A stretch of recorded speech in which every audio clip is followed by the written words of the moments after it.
Hey folks, CS Hand here. This video is actually supposed to be done by an accursed harpist, but he's probably still plastered on some beach in Malibu, I think, and or overslept.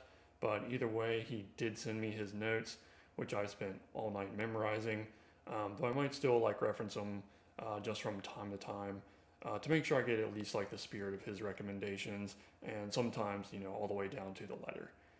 Okay, before we jump in, just be sure to like and subscribe or leave a comment. This is my first video ever, so you'll never have a chance to heckle me like this again or just have a normal conversation. Like, I really like those too.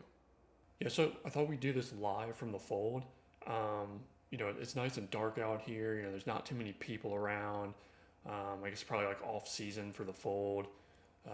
So yeah, once we kind of like edit out the tearing of flesh and the snapping of bone, and the general like screams. Those are kind of hard to take. They're a little bit unsettling.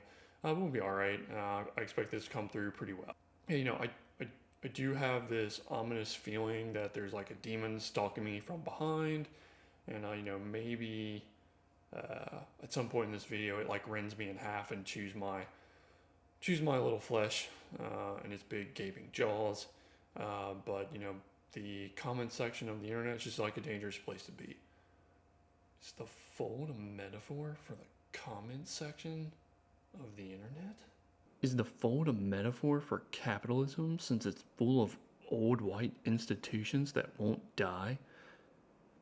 Is the fold an unconscious moment within the text that reveals the aporia of the Minotaur Vagina Dentata? And is the Darkling a male that not only created it, but that can also live there, actually a non-binary protagonist deconstructing genre itself as such? And then does that make Alina a villain instead of a protagonist for wanting to destroy the very thing enabling difference and create a monotonous Hegelian whole instead of fractured lands rich in their own identities? Is the fold a critique of young adult itself since it's created by someone who's really old and who's masquerading as a middle-aged person savvy enough to talk to a younger generation and try to seduce them to do his bidding? Is the fold a critique of YouTube entrepreneurs who are promising insane ROI, bro, on your ads? So the Grishaverse is not unlike an 18th century Russia, with the exception that magic is real, no one smokes, and everyone has British accents, which means at some point they colonized even an imaginary Russia as well. Note about the plot, this is where like a lot of reviews that I've seen like go wrong, like really wrong. They think it's about like a cartographer and someone with like, I don't know, powers of light, and kind of like this band of outcast knaves, all kind of like getting together, and there's something about magic and its ability to kind of like control the fate of entire nations. That's not in there at all. So the story is basically three supermodels from West Hollywood who have to pay their own rent this month. A lost student from Eton or the Third Reich. I mean, they're the same thing. Dave Bautista's son is in this, and Gesaffelstein, Gesaffelstein, I think that's his name. Belgian Waffelstein, Gestafelstein, Waffelstein. Yeah, he was in here. Yeah, and Gesaffelstein, they team up to confront Gesaffelstein about his dark EDM music that's kind of like divided the country and won't let Russians think about communism. Okay, so other than the fact that this series basically doesn't start until episode 5, like out of 8, there's only one thing I didn't like too much, and that was the name of the villain thirst trap, like the Darkling. So like, if I'm a peasant that lives in this gelid wasteland where there's like a giant black wall of death and doom, and someone tells me, hey, prepare for battle, the Darkling is coming. Like, I'm just gonna take another shot of vodka and pass out, or like, I'm gonna take another shot of vodka, hope I pass out, and hope I die. Or like I said before, just take another shot of vodka and like pass out.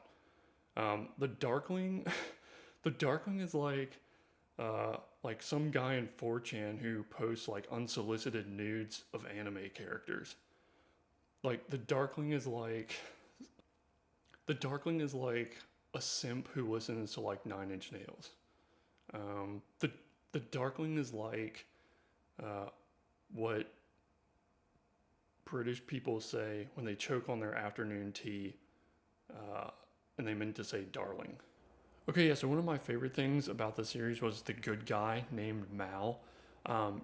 This guy needs to be bonus twice. Like seriously, by next season, give this guy a raise. Like, Mini Bautista, like Dave Bautista's son, and he had like a heavy load to carry.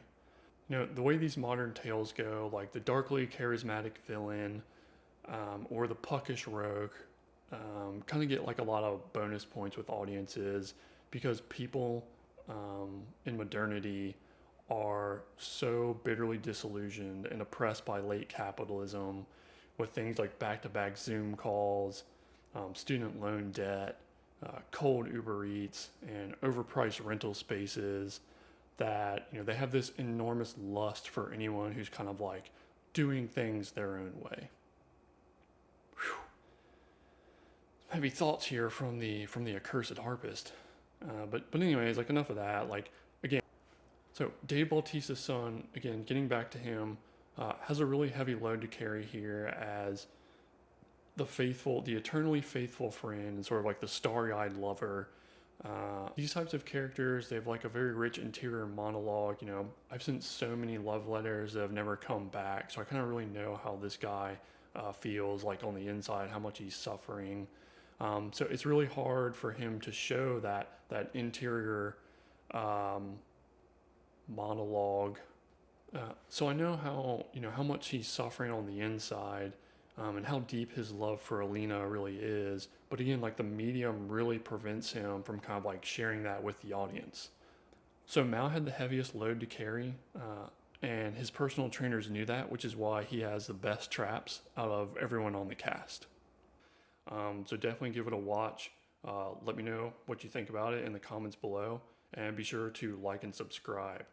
I think we're going to try and go find the Darkling for an exclusive interview, but also because he's probably the only person who knows how to get out of this like death cloud. And we also just maybe see if he's actually like chill. Man, none of this even rhymed. Like, what a crappy bard.